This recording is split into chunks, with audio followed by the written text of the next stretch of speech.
Clip number 437۔ اس clip میں آپ سورہ توبہ کی آیت نمبر 38 سے 39 تک کی تلاوت، ترجمہ، تفسیر قرآن صراط الجنان سماعت فرمائیں گے۔ بسم اللہ الرحمن الرحیم۔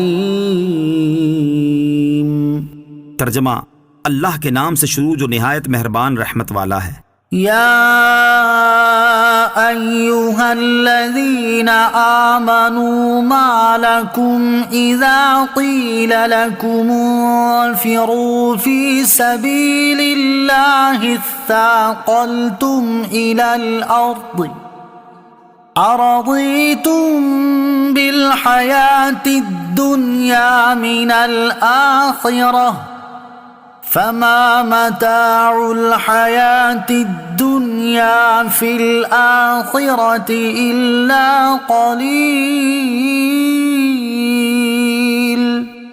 ترجمہ، اے ایمان والو، تمہیں کیا ہوا جب تم سے کہا جائے کہ اللہ کی راہ میں نکلو تو زمین کے ساتھ لگ جاتے ہو؟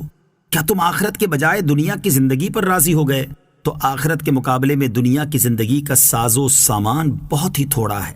یا ایہا الذین آمنوا ما لکم، اے ایمان والو، تمہیں کیا ہوا؟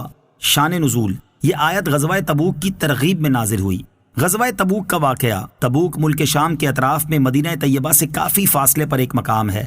اس دور میں تبوک کی طرف جانے والا جو راستہ تعمیر کیا گیا ہے، جدید حساب کی روح سے اس کا فاصلہ 900 کلومیٹر کے قریب ہے۔ رجب 9 ہجری میں طائف سے واپسی کے بعد جب سرکار دو عالم علیہ الصلوۃ والسلام کو خبر پہنچی کہ عرب کے عیسائیوں کی سازش اور برانگیختہ کرنے سے ہرقل شاہ روم نے رومیوں اور شامیوں کا ایک بھاری لشکر جمع کر لیا ہے اور وہ مسلمانوں پر حملے کا ارادہ رکھتا ہے، تو حضور پرنور صلی اللہ تعالی علیہ وسلم نے مسلمانوں کو ان کے خلاف جہاد کا حکم دیا۔ یہ زمانہ نہایت تنگی، قحط سالی اور گرمی کی شدت کا تھا، یہاں تک کہ دو آدمی ایک ایک کھجور پر گزارا کرتے تھے۔ سفر دور کا تھا جبکہ دشمن تعداد میں زیادہ اور مضبوط تھے۔ ان وجوہات کی بنا پر لوگوں کو گھر سے نکلنا مشکل محسوس ہو رہا تھا۔ مدینہ منورہ کے بہت سے منافقین جن کے نفاق کا راز فاش ہو چکا تھا، وہ خود بھی فوج میں شامل ہونے سے جی چراتے تھے اور دوسروں کو بھی منع کرتے تھے، لیکن اس کے باوجود 30,000 کا لشکر جمع ہو گیا۔ اب ان تمام مجاہدین کے لیے سواریوں اور سامان جنگ کا انتظام کرنا ایک بڑا ہی کٹھن مرحلہ تھا، کیونکہ لوگ قحط کی وجہ سے انتہائی مفلوق الحال اور پریشان تھے۔ اس لیے حضور اقدس صلی اللہ تعالی علیہ وسلم نے عرب کے تمام قبائل سے فوجیں اور مالی امداد طلب فرمائی۔ صحابہ کرام رضی اللہ تعالیٰ عنہم نے اس غزوے میں دل کھول کر مال خرچ کیا۔ حضرت عبد الرحمن بن خباب رضی اللہ تعالیٰ عنہ فرماتے ہیں، میں بارگاہ رسالت میں حاضر تھا اور آپ صلی اللہ تعالیٰ علیہ وسلم غزوہ تبوک کے بارے میں صحابہ کرام رضی اللہ تعالیٰ عنہم کو ترغیب دے رہے تھے۔ حضرت عثمان غنی رضی اللہ تعالیٰ عنہ نے عرض کیا، یا رسول اللہ صلی اللہ تعالیٰ علیہ وآلہ وسلم، اللہ عز و جل کے راستے میں پالان کے ساتھ 100 اونٹ میرے ذمے ہیں۔ نبی اکرم علیہ الصلوۃ والسلام نے پھر ترغیب دلائی تو حضرت عثمان غنی رضی اللہ تعالیٰ عنہ دوبارہ کھڑے ہوئے اور عرض کی، یا رسول اللہ صلی اللہ تعالیٰ علیہ وآلہ وسلم، اللہ عز و جل کے راستے میں پالان سمیت 200 اونٹ میرے ذمے ہیں۔ تاجدار رسالت صلی اللہ تعالیٰ علیہ وسلم نے تیسری مرتبہ ترغیب دلائی تو حضرت عثمان غنی رضی اللہ تعالیٰ عنہ پھر کھڑے ہو گئے اور عرض گزار ہوئے، یا رسول اللہ صلی اللہ تعالیٰ علیہ وآلہ وسلم، اللہ عز و جل کے راستے میں 300 اونٹ پالانوں کے ساتھ میرے ذمے ہیں۔ حضرت عبد الرحمن رضی اللہ تعالیٰ عنہ فرماتے ہیں، میں نے دیکھا کہ نبی اکرم صلی اللہ تعالیٰ علیہ وآلہ وسلم ممبر سے نیچے تشریف لائے اور فرما رہے تھے کہ اس کے بعد عثمان رضی اللہ تعالیٰ عنہ جو بھی عمل کریں ان پر کوئی حرج نہیں۔ یہ تو اعلان تھا، لیکن حاضر کرتے وقت حضرت عثمان غنی رضی اللہ تعالیٰ عنہ نے اپنے اعلان سے کہیں زیادہ مال دیا تھا۔ حضرت علامہ برہان الدین حلبی رحمۃ اللہ تعالی علیہ فرماتے ہیں، غزوہ تبوک کے موقع پر جتنا مال حضرت عثمان غنی رضی اللہ تعالی عنہ نے خرچ کیا اتنا کسی اور نے نہیں کیا۔ آپ رضی اللہ تعالی عنہ نے 10,000 مجاہدین کو جہاد کا سامان دیا اور 10,000 دینار اس غزوے پر خرچ کیے۔ ساز و سامان کے ساتھ 900 اونٹ اور 100 گھوڑے اس کے علاوہ ہیں۔ حضرت عمر بن خطاب رضی اللہ تعالیٰ عنہ فرماتے ہیں، رسول اکرم صلی اللہ تعالیٰ علیہ وسلم نے ہمیں صدقہ کرنے کا حکم فرمایا۔ اتفاق سے اس وقت میرے پاس مال تھا۔ میں نے کہا اگر میں صدیق اکبر رضی اللہ تعالیٰ عنہ سے کسی دن سبقت لے سکتا ہوں تو آج لے جاؤں گا۔ فرماتے ہیں پھر میں نصف مال لے کر حاضر ہوا۔ رسول اللہ صلی اللہ تعالیٰ علیہ وسلم نے فرمایا اپنے گھر والوں کے لیے کیا چھوڑا ہے؟ میں نے عرض کی اس کے برابر اتنے ہیں۔ حضرت ابوبکر صدیق رضی اللہ تعالیٰ عنہ اپنا سارا مال جس کی مقدار 4,000 درہم تھی لے کر حاضر ہوئے تو رسول اللہ صلی اللہ تعالی علیہ وسلم نے ان سے فرمایا گھر والوں کے لیے کیا چھوڑا ہے؟ انہوں نے عرض کی ابقیت لہم اللہ و رسولہ، گھر والوں کے لیے اللہ اور اس کا رسول چھوڑ آیا ہوں۔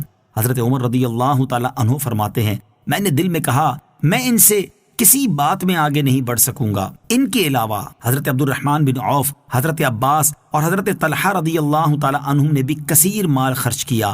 اسی طرح صحابیات رضی اللہ تعالی عنہن کے پاس بھی جو زیور تھا انہوں نے بارگاہ رسالت صلی اللہ تعالی علیہ وسلم میں بھیج دیا۔ رسول اللہ صلی اللہ تعالی علیہ وسلم کا اب تک یہ طریقہ تھا کہ غزوات کے معاملے میں بہت زیادہ رازداری کے ساتھ تیاری فرماتے تھے، یہاں تک کہ عساکر اسلامیہ کو عین وقت تک یہ بھی نہ معلوم ہوتا تھا کہ کہاں اور کس طرف جانا ہے، مگر جنگ تبوک کے موقع پر سب کچھ انتظام علانیہ طور پر کیا اور یہ بھی بتا دیا کہ تبوک چلنا ہے اور کیسر روم کی فوجوں سے جہاد کرنا ہے تاکہ لوگ زیادہ سے زیادہ تیاری کر لیں۔ بہرحال حضور اکرم علیہ الصلوۃ والسلام 30,000 کا لشکر ساتھ لے کر تبوک کے لیے روانہ ہوئے اور مدینے کا نظم و نسق چلانے کے لیے حضرت علی کرم اللہ تعالی وجہ الکریم کو اپنا خلیفہ بنایا۔ حضرت سعد بن ابی وقاص رضی اللہ تعالیٰ عنہ فرماتے ہیں غزوہ تبوک کے موقع پر رسول اللہ صلی اللہ تعالی علیہ وسلم نے حضرت علی المرتضی کرم اللہ تعالی وجہ الکریم کو مدینہ منورہ میں چھوڑ دیا تو آپ نے عرض کی یا رسول اللہ صلی اللہ تعالی علیہ وسلم آپ مجھے بچوں اور عورتوں میں چھوڑ کر جا رہے ہیں؟ ارشاد فرمایا کیا تم اس بات پر راضی نہیں ہو کہ تم میرے لیے ایسے ہو جیسے حضرت موسیٰ علیہ الصلوۃ والسلام کے لیے حضرت ہارون علیہ الصلوۃ والسلام تھے؟ البتہ میرے بعد کوئی نبی نہیں ہوگا۔ جب نبی کریم علیہ الصلوۃ والسلام تبوک کے قریب میں پہنچے تو ارشاد فرمایا کہ انشاء اللہ تعالی کل تم لوگ تبوک کے چشمے پر پہنچو گے اور سورج بلند ہونے کے بعد پہنچو گے، لیکن کوئی شخص وہاں پہنچے تو پانی کو ہاتھ نہ لگائے۔ رسول اللہ صلی اللہ تعالی علیہ وسلم جب وہاں پہنچے تو جوتے کے تسمے کے برابر اس میں پانی کی ایک دھار بہ رہی تھی۔ آپ علیہ الصلوۃ والسلام نے اس میں سے تھوڑا سا پانی منگا کر ہاتھ منہ دھویا اور اس پانی میں کلی فرمائی، پھر حکم دیا کہ اس پانی کو چشمے میں انڈیل دو۔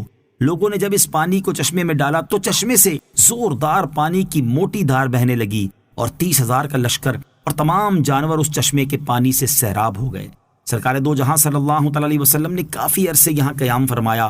ہر کل اپنے دل میں آپ علیہ الصلوۃ والسلام کو سچا نبی جانتا تھا، اس لیے اسے خوف ہوا اور اس نے آپ علیہ الصلوۃ والسلام سے مقابلہ نہ کیا۔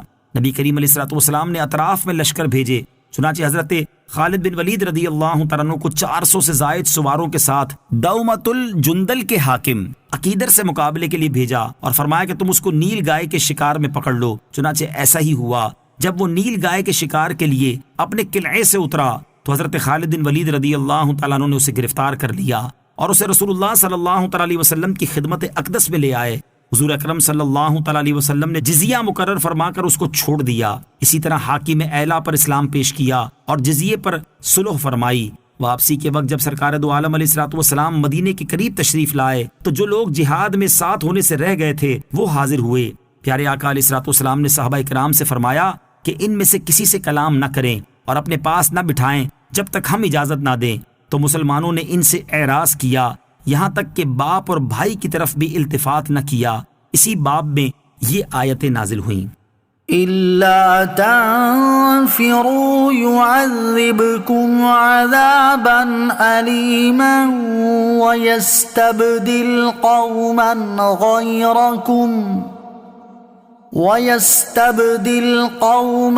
غَيْرَكُمْ وَلَا تَضُرُّوهُ شَيْئًا واللہ علی کل شیء قدیر۔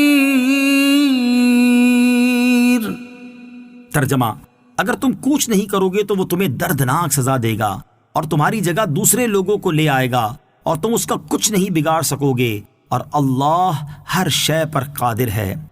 الا تنفروا، اگر تم کوچ نہیں کرو گے۔ ارشاد فرمایا کہ اے مسلمانوں، اگر تم رسول کریم صلی اللہ تعالی علیہ وسلم کے حکم کے مطابق اللہ عز و جل کی راہ میں کوچ نہیں کرو گے تو اللہ تعالیٰ تمہیں دردناک سزا دے گا اور تمہاری جگہ دوسرے لوگوں کو لے آئے گا جو تم سے بہتر اور فرما بردار ہوں گے۔ مراد یہ کہ اللہ تعالیٰ اپنے حبیب صلی اللہ تعالی علیہ وسلم کی نصرت اور ان کے دین کو عزت دینے میں خود کفالت فرمائے گا۔ تو اگر تم فرمان رسول کی اطاعت میں جلدی کرو گے تو یہ سعادت تمہیں نصیب ہوگی، اور اگر تم نے سستی کی تو اللہ تعالیٰ دوسروں کو اپنے حبیب علیہ الصلوۃ والسلام کے شرف خدمت سے سرفراز فرمائے گا۔ اللہ تعالیٰ کا دین ہمارا محتاج نہیں۔ اس سے یہ بھی واضح ہوا کہ دین کی تبلیغ مسلمانوں کا منصب اور ذمہ داری ہے، اگر کوئی یہ سعادت حاصل کرتا ہے تو یہ اللہ عز و جل کی کرم نوازی ہے، ورنہ اللہ تعالیٰ کا دین ہمارا محتاج نہیں بلکہ ہم اس کے محتاج ہیں۔ نیز اسلام کی اشاعت ہم پر موقوف نہیں، کیونکہ ہم سے پہلے بھی دنیا میں اسلام تھا اور ہمارے